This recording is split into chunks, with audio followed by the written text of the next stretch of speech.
Нет у меня ближе тебя. Слышишь? Брось телефон, кто это в нем пишет? Обними, успокой, выключи боль. Ревность сжирает меня с головой. Нет у меня ближе тебя. Слышишь? Брось телефон, кто это в нем пишет? Обними, успокой, выключи боль. Ревность сжирает меня с головой.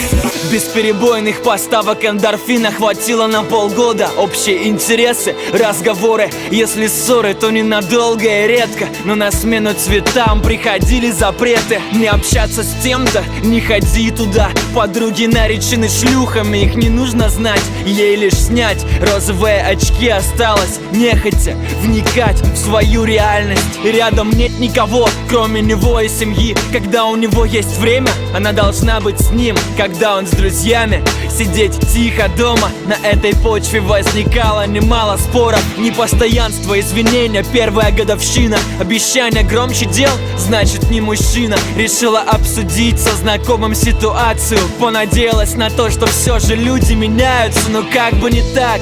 Парень узнал о встрече, в порыве нелепого бреда поднял руку на женщину. На дворе Новый год, а у них скандал. Нужно было уйти, и она ушла.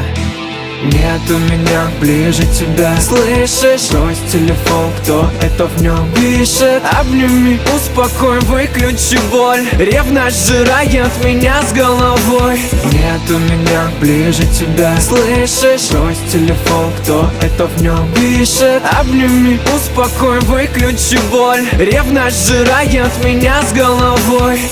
31-го звонки, все на нервах. Угадай, кто вечером пьяный под дверью. Он что-то с собой бы сделал, если бы не простила. Впутал родственников, кое-как помирились. Но флагу не суждено долго оставаться белым. Через месяц уже прочитала про измену. Порой мы узнаем больше по одной переписке, чем за годы жизни о своих близких. Ужасная ссора, летали предметы. Она ненавидела его с того момента.